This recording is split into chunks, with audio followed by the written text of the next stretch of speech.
বিসমিল্লাহির রহমানির রহিম। আসসালামু আলাইকুম ওয়া রাহমাতুল্লাহি ওয়া বারাকাতুহু। প্রিয় দর্শক, আন্তর্জাতিক রাজনীতিতে স্থায়ী বন্ধু বা শত্রু বলে কিছু নেই। স্থায়ী থাকে রাষ্ট্রের স্বার্থ। এই নীতিকে সামনে রেখেই বিশ্বের বড় শক্তিগুলো বিভিন্ন দেশের সঙ্গে সম্পর্ক গড়ে তোলে।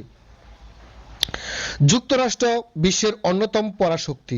সামরিক, অর্থনৈতিক, প্রযুক্তিগত ও কূটনৈতিক প্রভাবের কারণে বিশ্ব রাজনীতিতে দেশটির ভূমিকা অত্যন্ত গুরুত্বপূর্ণ। প্রিয় বন্ধুরা, আজ আমরা যে বিষয়টি নিয়ে আপনাদের সামনে হাজির হয়েছি সে বিষয়টি হচ্ছে আমেরিকার সাথে বন্ধুত্ব বাড়ায় বাংলাদেশের কি হতে পারে, সুযোগ, ঝুঁকি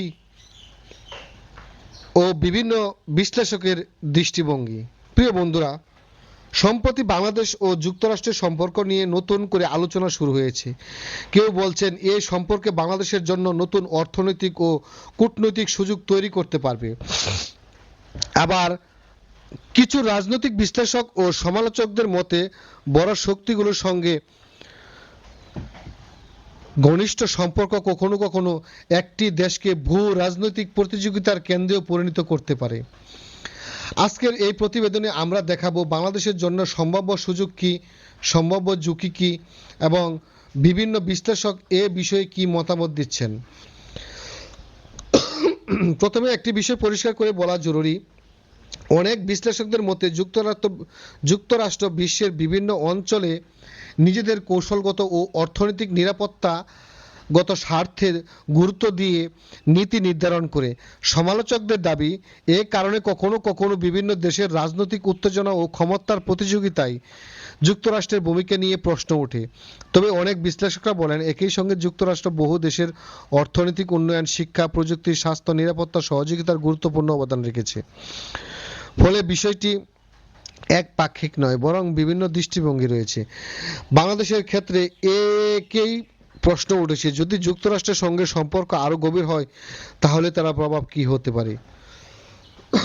কিছু বিশ্লেষকদের মতে প্রথমত বাংলাদেশের রপ্তানি, বিনিয়োগ, প্রযুক্তিগত সহযোগিতা ও বৈদেশিক কূটনীতি নতুন সুযোগ তৈরি করতে পারে। অন্যদিকে সমালোচকদের একটি অংশ মনে করেন বড় শক্তিগুলোর প্রতিযোগিতা যদি তীব্র হয় তাহলে বাংলাদেশের ভারসাম্যপূর্ণ পররাষ্ট্রনীতি বজায় রাখতে আরও সতর্ক হতে হবে। আন্তর্জাতিক সম্পর্কে বিশেষজ্ঞরা একটি অংশ বারবার মনে করিয়ে দেন যে বাংলাদেশের সঙ্গে চীন, ভারত, যুক্তরাষ্ট্র, ইউরোপ, জাপান এবং মধ্যপ্রাচ্যের দেশ সঙ্গে সুসম্পর্ক বজায় রাখার নীতি অনুসরণ করে এসেছে। তাদের মতে এই ভারসাম্য বজায় রাখতে হলে জাতীয় স্বার্থ রক্ষা করা সহজ নয়। এখন প্রশ্ন হচ্ছে, আগামী দিনে বাংলাদেশের জন্য কোন পথটি সবচেয়ে নিরাপদ ও কার্যকর হবে, সেটি আমাদের প্রতিবেদনের মূল অংশ। প্রিয় বন্ধুরা, আমরা দেখেছি বাংলাদেশ সাম্প্রতিক সাবেক প্রধানমন্ত্রী শেখ হাসিনার আমলে অনেক উন্নয়নমূলক পদক্ষেপ নিয়েছে। সাবেক প্রধানমন্ত্রী শেখ হাসিনা বারবারই একটি কথা বলতেন, আমি ক্ষমতায় হয়তো বেশি দিন থাকতে পারবো না বা টিকে থাকতে পারবো না, কারণ আমেরিকার সাথে চুক্তি করার কথা হয়েছিল শেখ হাসিনার সাথে, কিন্তু শেখ হাসিনা সেই চুক্তি মেনে নেয়নি।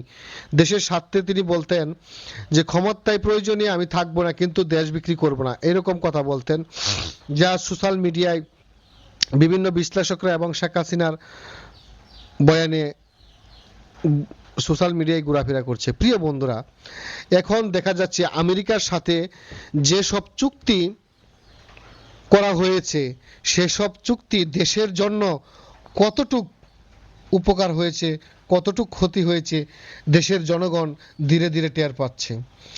এছাড়া দেশের বড় বড় রাজনৈতিক দলগুলো যে আমেরিকার সাথে যে ধরনের বন্ধুত্ব স্থাপন করছে, সে বন্ধুত্ব এ দেশের জন্য কতটুকু কল্যাণ বয়ে আনবে তাও দেশের জনগণ ধীরে ধীরে টের পাচ্ছে।